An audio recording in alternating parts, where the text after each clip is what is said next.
Je peux voir ici? Ben, bien sûr, mais il faut que tu l'écrives en attaché et en cursive, comme au tableau. Hein. On imaginait que les enfants de section de petits allaient pleurer en quittant leurs parents et franchement, on a été très étonnés. Tout a été très, très calme. Et ben, on est à quasiment 80% des enfants qui ont repris les chemins de l'école. Voilà, donc on est très satisfaits. On a tout fait pour aussi, hein. On a essayé de rassurer au maximum. Les enseignants ont envoyé via notre blog des photos de leur classe, etc. On a essayé de communiquer au maximum. Je pense qu'il faut qu'on permette aux enfants d'accéder à un retour normal en fait, de leur vie. Et c'est important pour eux, ils sont tous tellement contents de retourner à l'école. C'est le crayon qui est pincé. Voilà, très bien. Voilà, parfait. Allez, vas-y, c'est parti. Tu sais faire un A, Thelma, il y en a un dans ton prénom. Et ce qui change, c'est qu'il y a toute une logistique derrière tout ça. Tout est très timé, il y a des temps de cantine bien définis, des temps où on sort de la cantine, des temps de lavage des mains, des temps de récré, des zones de récré. Voilà, tout a été pensé et tout est sous contrôle. Voilà. 29, 30. C'est bon? C'est parti, caché ou pas? Cassé ou pas cassé, j'arrive. Allez, c'est parti. On ne peut pas jouer à deux. On ne peut pas. Donc toi, tu vas là-bas. C'est malheureux, mais c'est comme ça. Dans la cour, dorénavant, les billes et les ballons sont interdits. Pendant la récréation, les enfants doivent respecter la distanciation sociale, une règle que maîtresse Angela martèle depuis 15 jours déjà.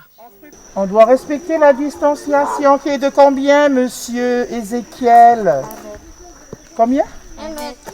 1 mètre si on a le masque, mais sinon... Si on n'a pas de masque, c'est 2 mètres. Alors, pour s'amuser tout en respectant les gestes barrières, les jeux sans contact sont privilégiés.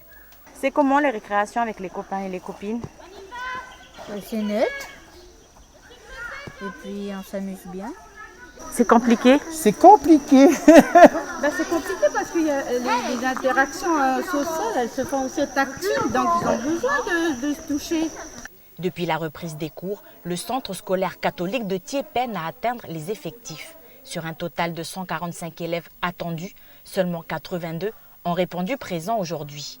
Si tout est mis en place pour rassurer et garantir la sécurité des enfants, les familles restent méfiantes. Même en demi-jauge, nombreux parents ont décidé de garder leurs enfants. Chaque parent connaît son enfant. Il sait comment il est son enfant par rapport à l'attitude qu'il a. C'est ce qui inquiète aussi les parents. Que ces gestes de distanciation ne seront pas vraiment respectés. La situation sanitaire et son évolution ces dernières semaines a permis au gouvernement de statuer pour un retour en classe. Sur le terrain, l'organisation est en constante évolution. Les équipes pédagogiques tentent de trouver un équilibre entre sécurité et obligation. L'assiduité des enfants, il doit être relevé quotidiennement dans nos établissements. Mais réellement, sur le terrain, on est confronté aussi sur le fait que voilà, c'est la crainte des parents de ramener les enfants. Et nous, il faut qu'on trouve le bon discours. Le retour des enfants en toute sécurité reste l'objectif premier de l'établissement. Néanmoins, les responsables souhaitent limiter l'impact sur les prestations familiales. Ainsi, il est envisagé dès la semaine prochaine d'organiser les groupes en fonction des fratries. Créé en 2005 par les professeurs Catherine Poédy et Sylvie Labrouche, ce prix est d'habitude décerné lors du Salon du Livre océanien organisé fin septembre. Les 5 ouvrages sélectionnés cette édition ont reçu le vote d'une centaine d'élèves répartis sur tout le pays, dont plusieurs jeunes du lycée polyvalent des îles. Ça donne envie parce que c'est des auteurs de chez nous et puis aussi parce qu'ils racontent un peu des histoires reflétant de notre histoire aussi. Puis ils modifient, ils ajoutent, comme dans le livre de Issa Huala, elle rajoute des chansons et c'est ça qui m'a beaucoup plu dans ce livre et c'est pour ça que je l'ai voté. J'ai voté pour la tribu des veuves. Je lis principalement que des mangas et du coup, quand j'ai commencé à lire quelques romans, ça m'a beaucoup plu. Elle parle aussi des problèmes de la société de l'IFO aussi. Par exemple, les mamans ils vont toujours jouer au bingo alors qu'il y a un enterrement. Pendant le mariage, c'est toujours l'alcool. Paru en 2017, La tribu des veuves est le premier roman de l'auteur prolixe Issa Huala. Un roman très personnel, dont l'écriture a été autant éprouvante que libératrice. L'auteur voit dans ce prix l'occasion de transmettre sa passion de l'écriture. On a eu une rencontre avant le confinement avec les jeunes au Centre culturel Tibaou, avec des lycéens de Bocamo, du lycée des Îles, du Blaise Pascal, et ça m'a permis d'échanger avec eux, de voir qu'ils ont lu mon livre et qu'ils avaient des questions pertinentes. Et c'était un plaisir de partager avec eux, de parler de la culture kanak et de voir en fait leur point de vue par rapport au livre. Un autre objectif de ce prix, c'est que les jeunes se rencontrent, les jeunes issus d'établissements différents, de provinces différentes, de milieux social, culturels, etc. différents, qui se rencontrent, qui passent une journée ensemble, comme on le fait au centre Tibaou, et un week-end ensemble quand on monte à Pointe-Dimier. Le prix Vinimo est attribué tous les 2 ans. Oh bah c'est super, vous reste combien de temps à travailler encore? 2 mois, 3 mois. Ah, mais c'est bon, jackpot alors. Voilà. Tenir le coup, faut tenir le coup. Ah, heureusement vous pensez à nous les petites structures. Hein. C'est ok alors? Oui, bon ça marche pas. Merci, au plaisir, bon week-end. Yes. À lundi. Okay. Ciao, ciao. Depuis quelques mois, Alain n'accueille plus de touristes mais propose des sandwichs et des repas aux travailleurs des grands chantiers sur Tio. Et en particulier, ceux occupés à la construction du nouveau pont ou encore les prestataires de la SLN. Et heureusement, oui, c'est eux qui maintiennent mon activité, exactement, parce que après, comme c'est également mon activité principale aussi, hein, voilà, du coup, j'ai rien d'autre à côté, donc c'est vrai que ça a été dur pendant quelques mois, quoi, hein, voilà, même depuis l'année dernière. Avant la crise sanitaire, les touristes venaient du monde entier pour profiter du site et des balades équestres.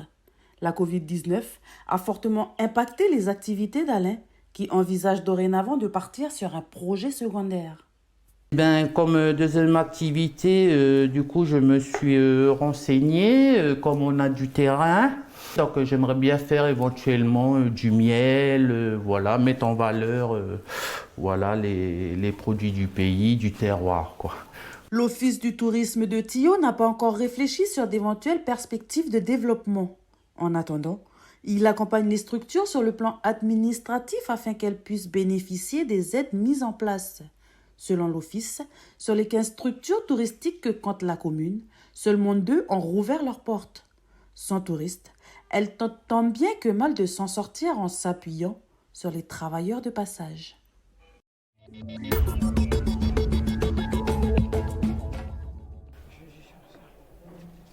Ce geste, Juliana le répétera plusieurs fois dans la journée. Il faut qu'on désinfecte toutes les surfaces, en fait, tout ce que les élèves touchent, voilà, genre les poignées, les fenêtres. Dans les établissements scolaires, il y a des personnes dont on parle peu et pourtant leur travail est primordial. Des petites mains qui, en cette période de pandémie, nettoient et désinfectent tout. Difficile aujourd'hui d'envisager un retour à l'école sans les agents techniques. Partout, c'est tout bien désinfecté à chaque fois. On fait en sorte que voilà, on soit tous protégés. On protège nos élèves ici, on protège les gens qui sont chez nous aussi, parce que quand on rentre le soir, il y a nos familles qui sont à la maison. Ça va, Béline? Oui, ça va. Un produit? Oui, ça va. J'ai encore, j'ai mes bidons qui sont encore pleins. Aux dames de ménage, on leur donne tout ce qu'il faut pour que le ménage soit le plus efficace possible. Au lycée de Pointe-Dimier, ce sont essentiellement des femmes. Elles sont en première ligne et s'occupent du ménage à l'internat et dans les salles de cours. Leurs conditions de travail ne sont pas toujours pratiques. Pas difficile de travailler avec les masques? Aussi, très difficile. En plus avec cette chaleur. Depuis l'apparition du virus, les tâches ont augmenté. Jean est responsable des agents d'entretien. Il veille au respect du protocole sanitaire, mais aussi à la sécurité de ses équipes. On leur demande aux agents tous les dimanches soirs de faire leur test de façon que lundi, au moins, on sache s'il y a quelqu'un de positif ou pas. C'est déjà une sécurité. En cuisine également, la vigilance est redoublée. La mise en place de protocoles stricts oblige l'équipe du restaurant scolaire à s'adapter et à modifier l'organisation et l'accueil des élèves. Comme on n'a pas assez de place, donc dès que des élèves ont terminé, on est là et on désinfecte les tables et les chaises. Comme ça, ceux qui arrivent, ils n'attendent pas et ils s'assoient sur une table désinfectée et propre. Le lycée Antoine Kella accueille les lycéens en présentiel à temps plein. Ainsi, l'investissement de l'ensemble du personnel permet aujourd'hui le retour de 80% des élèves en cours. Alors, on fait une petite visite de la cafétéria.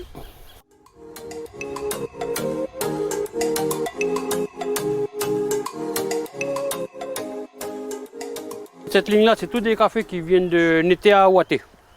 Là, c'est une ligne de cette variété. Après, c'est une autre variété, et là, je vais les traiter différemment. Ça permet de savoir quelle variété est la plus rentable. En tout, Glenn a planté une centaine de pieds de caféiers. Je me suis lancé un défi parce que c'est quelque chose que j'avais jamais fait, on va dire en réel. Là, c'est quelque chose que je suis content parce que j'ai réussi le pari, quoi. C'est aussi un message que je lance aux gens, hein, aux jeunes, même aux moins jeunes, hein, que il ne faut pas s'arrêter sur un échec de la vie ou quoi que ce soit. Il y a toujours un moyen de s'en sortir. De la récolte à la dégustation, Glenn a dû tout apprendre et faire avec ce qu'il avait sous la main, aidé par José Cabar, directeur de l'écomusée de Vaud. Il m'a mis un peu le pied à l'étrier, quoi.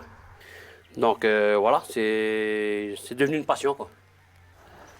La pulpe, une fois qu'elle a été moulue, on en fait une tisane. En fait, la pulpe de café s'appelle le cascara. Et ça a été consommé à partir jusqu'au XIIIe siècle. Parce que les gens, à la base, ils buvaient la pulpe de café comme café. Et un jour, il y a une personne qui a jeté un grain dans le feu. Et ils se sont dit, ça sentait tellement bon qu'on va goûter. Et d'où est né le café qu'on boit à l'heure d'aujourd'hui, quoi. C'est vraiment pas un gros revenu, mais ça permet quand même de subvenir aux besoins de la famille là, pendant ce moment difficile à passer, quoi, hein, parce que c'est vraiment critique. Hein. On a trop pris l'habitude d'attendre après un emploi, d'aller chercher de l'argent loin, alors qu'à côté de nous, là, on a la possibilité de se créer une économie. Par la suite, Glenn compte reprendre son activité touristique sur son terrain tout en faisant participer les visiteurs à la transformation du café. L'occasion pour eux de découvrir l'authenticité des paysages de la région, mais aussi des saveurs calédoniennes.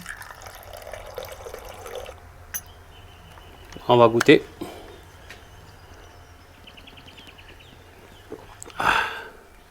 On apprécie le café calédonien. Le pyjama. Mélange.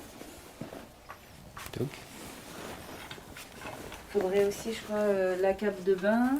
La cape de bain, elle est là. Élodie et Jonathan se préparent à accueillir leur bébé dans moins de 2 mois.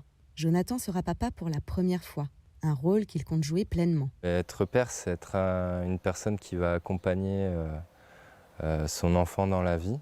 Plus j'aurai de temps à y consacrer, plus je serai heureux de ma parentalité. Concrètement, ça va être ça. Ça sera des moments... je pense, les plus précieux dans ma vie. Et comme pour un premier rendez-vous, comme pour l'achat d'une maison, comme pour des choses qui peuvent être très importantes et qui engagent sur de très longues années, il faut les savourer, en fait. Il faut savourer les choses, il faut faire ça bien, ou en tout cas se donner les moyens de le faire du mieux qu'on souhaite. Se donner les moyens de faire au mieux peut nécessiter un accompagnement par des professionnels. Nadia est consultante en périnatalité.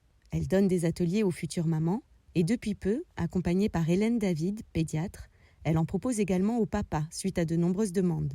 Mais tu mets un coussin, et tu mets le bébé là et tu peux même, si tu vois qu'il s'est endormi, tu peux faire autre chose avec tes mains, lire, et tu as toujours ce basculement là qui permet de... Aujourd'hui, les papas, cette nouvelle génération, ils s'impliquent différemment.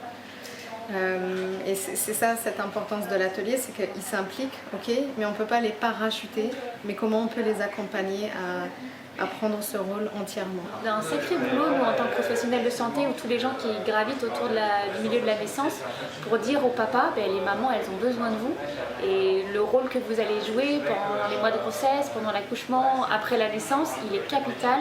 Au vu des réactions très positives des papas ce soir-là, avec des échanges riches et sincères, on pourrait se dire que la naissance est de plus en plus une affaire d'hommes.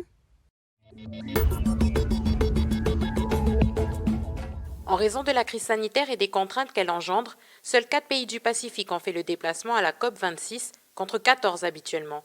Une absence de représentation qui a des conséquences. Alors c'est peu, c'est beaucoup moins que ce que l'on espérait avant la pandémie. On s'adapte, mais pour autant on sait très bien que les négociations, si on n'est pas physiquement, le poids est moindre. On représente 14 voix à l'ONU. Donc en fait le pouvoir de lobbying des pays du Pacifique est très, très fort, notamment si ils arrivent de manière solidaire et autour d'un message commun. Et c'est eux qui avaient permis lors de la COP21 l'inscription dans l'accord de Paris, non pas de ne pas dépasser le 2 degrés, ce qui était l'objectif initial, mais de se limiter à 1,5. Ne pas dépasser la température du globe de plus de 1,5 degré, un plan de financement climatique visant à mobiliser 100 milliards de dollars par an d'ici 2020, tels étaient les engagements pris lors de la COP21 et de l'accord de Paris en 2015. Aujourd'hui, les objectifs sont loin d'être atteints. Donc ça veut dire qu'aujourd'hui, les pays riches qui s'étaient engagés à effectivement apporter un soutien financier aux pays en voie de développement, ne sont pas à la hauteur de leur engagement, ce qui implique aussi que les pays en voie de développement ne peuvent pas atteindre leurs engagements vis-à-vis de l'accord de Paris, mais surtout de mettre en place des politiques d'adaptation au changement climatique, c'est-à-dire comment faire en sorte qu'aujourd'hui, le climat, les impacts du climat ne soient pas trop forts vis-à-vis des écosystèmes, des populations, des infrastructures, du développement. Ce ne sont pas là les seules problématiques rencontrées par les pays du Pacifique. À titre d'exemple, selon l'organisation, les règles d'accès aux fonds financiers pour le climat sont très complexes, de quoi être source de frein pour plusieurs États de la région qui ne disposent pas des ressources nécessaires pour monter ces dossiers, qui dans la majorité mobilisent davantage de finances sur les procédures administratives que sur les actions de terrain. Yangensport champion 2021. La nouvelle est tombée aujourd'hui dans un communiqué de la Fédération calédonienne de football. Les incertitudes sur l'évolution de la crise sanitaire au pays ont conduit la FCF à mettre fin à toutes les compétitions de football du pays, aussi bien chez les jeunes que dans les compétitions fédérales et provinciales. Le Conseil fédéral s'est réuni vendredi dernier et a privilégié un classement aux cautions pour établir les classements finaux de cette année. Yangensport, qui a gagné la quasi-totalité de ses matchs, est déclaré vainqueur. Sur le podium, la seconde place est attribuée à SC Nejewu et la troisième place à Tiga, tenant du titre de l'année dernière. Le Racing Poindimié, dernier du championnat, descend en division inférieure. Aucune équipe de la promotion d'honneur accède à la Super League. L'an prochain, le championnat se fera à 12 équipes au lieu de 13. Enfin, l'OFC, l'Oceania Football Confédération, a décidé par rapport à la crise sanitaire mondiale qu'un seul représentant par pays sera qualifié au lieu de 2 à la Champions League océanienne 2022.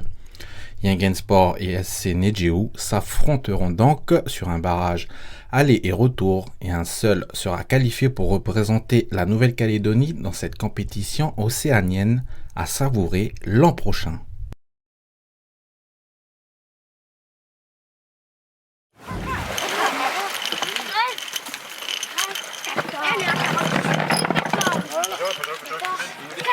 Interdite depuis 2018, la pêche au maquereau et la chasse sous-marine est de nouveau autorisée à Djouloulou par le grand chef.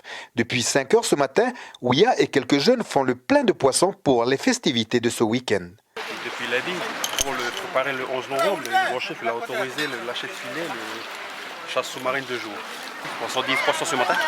Maquereau, dawa, barbian.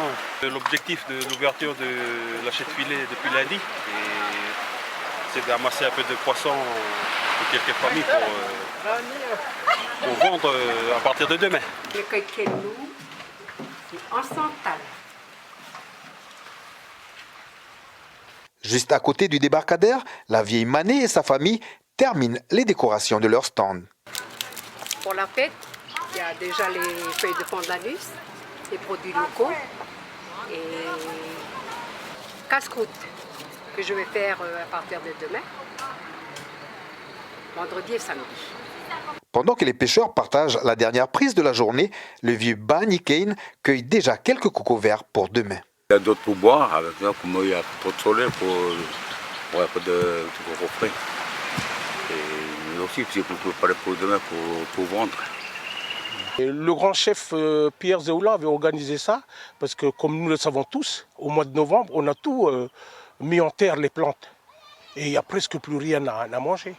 Alors pour ceux qui n'ont pas des revenus, eh ben, ça leur permet de vendre un peu ce qu'ils ont ce mois de novembre-là, pour justement amortir les fêtes d'année, surtout pour ceux qui n'ont pas de revenus. D'habitude, la fête du grand chef de Gaïcha a lieu dans sa tribu à Djouloulou, sur le grand site de Ouagheden. Cette année, pour poursuivre le rituel et respecter le protocole sanitaire, les habitants des 4 tribus pourront vendre leurs produits devant leur maison, comme ici, à la tribu de Juanono.